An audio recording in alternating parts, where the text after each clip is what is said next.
Mambo vipi mpenzi mtazamaji wa peji ya Magari Mjini TV. Bana, mbele yangu hapa niko na dada mmoja mpambanaji anaitwa Manka Magari. Huyu dada bana nimekutana naye nadhani ni kama ni miaka 4 au 5 nyuma.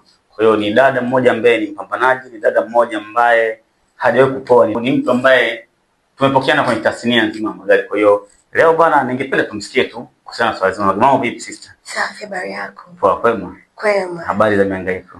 Mungu ni mwema. Tunashukuru. Mapambano yakoje? Mapambano yako mazuri.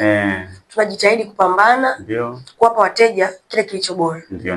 Na tunashukuru wanapenda huduma yetu. Ndio. Kwa maana mpaka sasa hivi tuko hapa tulipo. Ndio. Karibu sana kwenye broadcast ya Magari Mjini. Unajua leo ni tarehe 1 mwezi wa 6 mwaka 2026. Kwa hiyo nadhani jambo jema Mwenyezi Mungu kutugawanyisha mwaka. Unajua kuna watu wengi sana walikuwa wanahitaji kuona siku ya leo lakini hawajafanikisha. Kwa hiyo karibu sana kwenye broadcast ya Magari Mjini.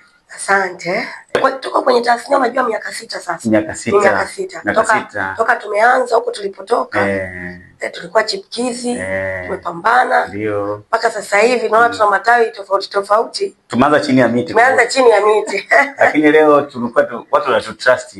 Tunamshukuru Mungu kwa kweli kwa sababu katika hii tasnia ya kuuza magari cha muhimu ni kuprovide kwa mteja kile anachohitaji.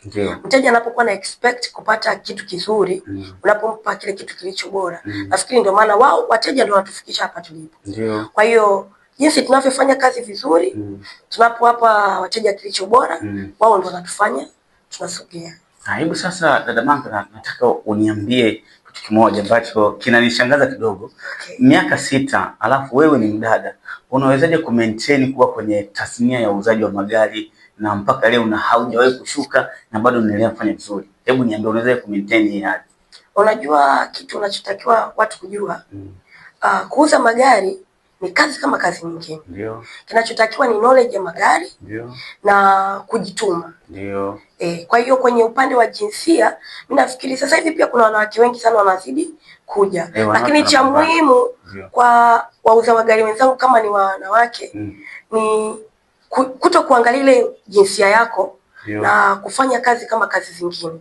Cha muhimu mpe tu mteja kilicho bora, uwe mwaminifu kwa sababu usipokuwa mwaminifu hakuna watu wataweza kufanya kazi na wewe.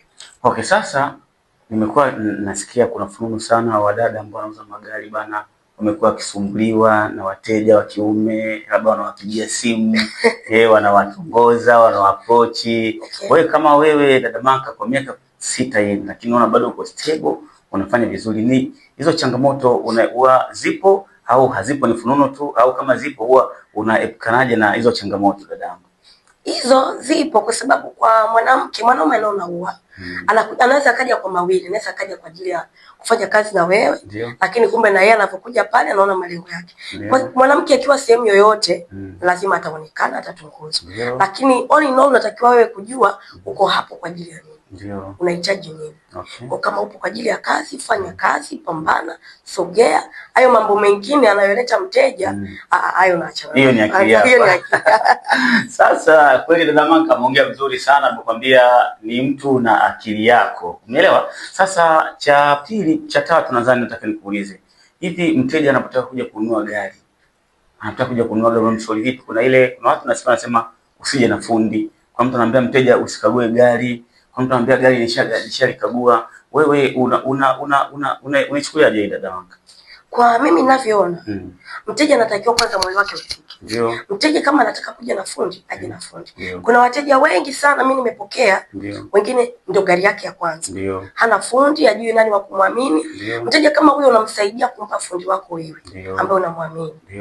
Kwa hiyo wewe unafanya kazi na mafundi